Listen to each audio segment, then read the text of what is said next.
Assalamualaikum teman-teman. Pada kesempatan kali ini, kita akan membahas 8 keterampilan dasar mengajar. Video ini dibuat untuk ujian akhir semester 3 dengan mata kuliah Strategi Pembelajaran.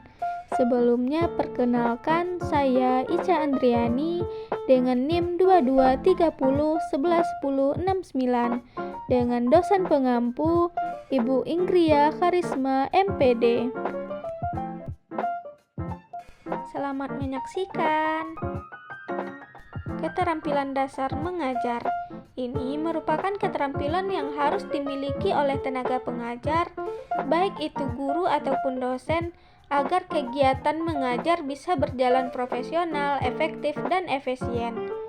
Terdapat 8 keterampilan dasar mengajar yang dianggap menentukan keberhasilan dalam pembelajaran.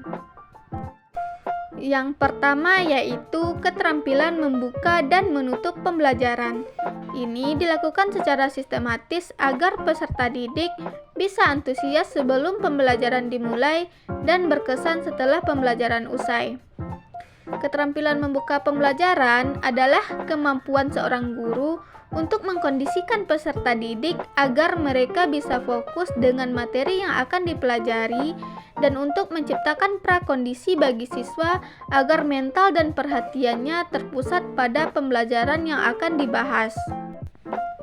Contoh dari keterampilan membuka pembelajaran yaitu yang pertama, seorang guru bisa menyapa siswanya dengan mengucapkan salam terlebih dahulu, lalu berdoa, melakukan absensi, dan yang terakhir bisa dengan ice breaking yang tujuannya untuk membangkitkan semangat siswa sebelum pembelajaran dimulai.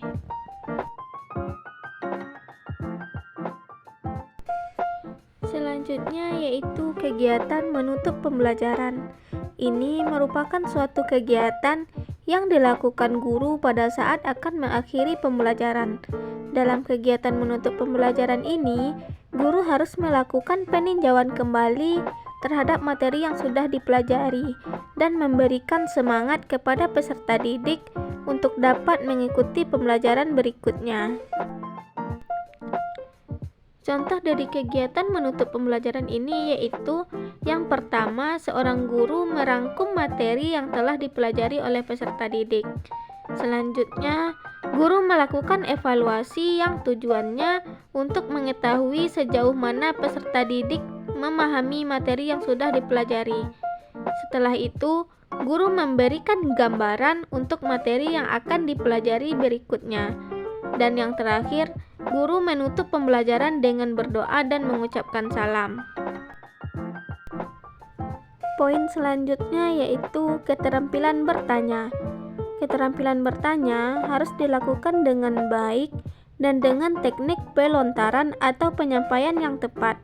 Keterampilan bertanya seorang guru bisa membawa dampak positif bagi peserta didik, yaitu yang pertama, bisa memberikan rasa ingin tahu berlebih pada peserta didik terhadap suatu materi yang ditanyakan.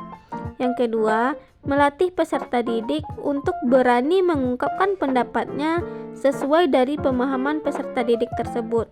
Yang ketiga, melatih peserta didik untuk fokus. Dan yang terakhir, menciptakan komunikasi yang efektif antara guru dan siswa ataupun siswa dengan siswa. Contohnya, kita bisa bertanya seperti ini, teman-teman. Siapa di sini yang sudah mengerjakan tugas?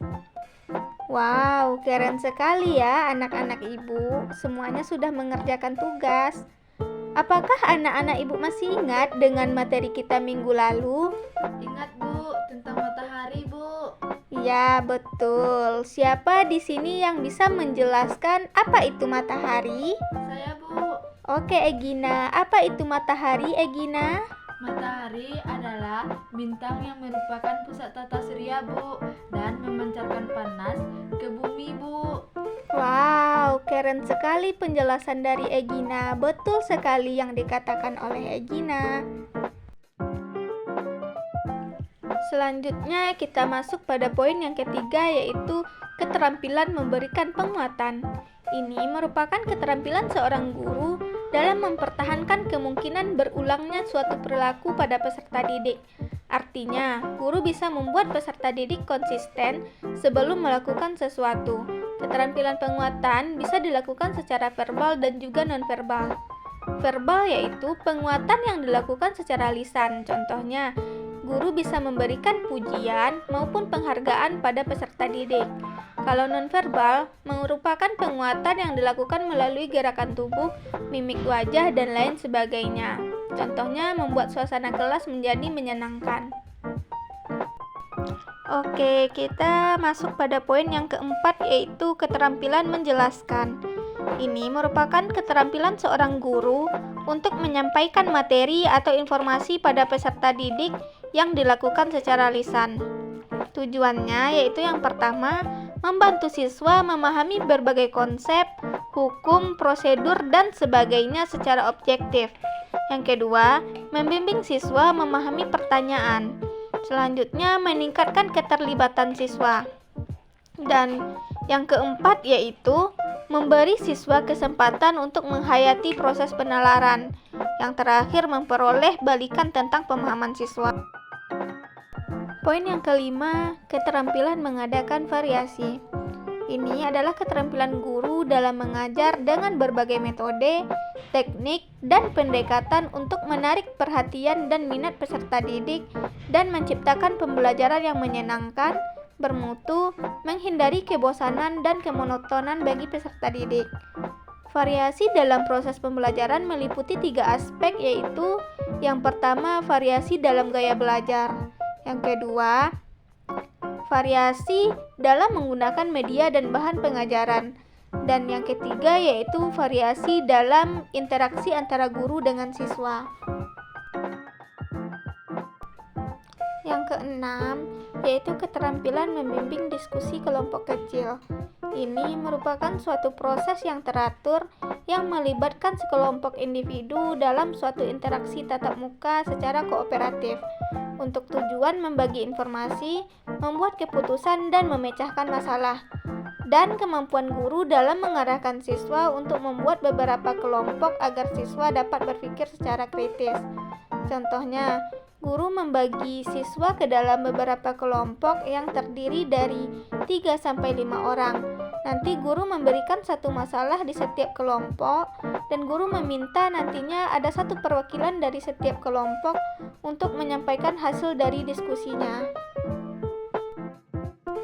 Poin yang ketujuh yaitu keterampilan mengajar kelompok kecil dan perorangan. Yang merupakan bentuk pengajaran ini berjumlah terbatas, yaitu berkisar antara 3-8 orang. Ini untuk kelompok kecil. Dan keterampilan mengajar perorangan adalah kecakapan seorang guru dalam memberikan pemahaman kepada siswa yang mengalami kesulitan dalam memahami materi secara individu.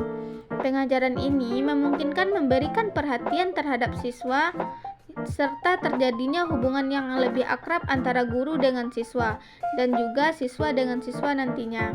Contohnya, seorang guru menghampiri siswa yang membutuhkan bantuan atau yang mengalami kesulitan dan memberikan solusi kepada siswa tersebut. Poin yang terakhir yaitu keterampilan mengelola kelas.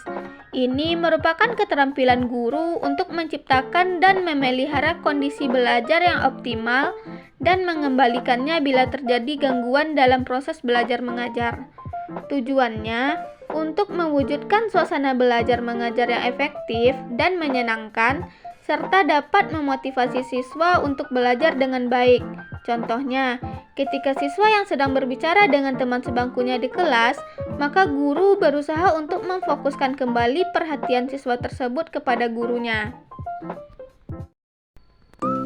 Terima kasih teman-teman, semoga bermanfaat ya. Assalamualaikum.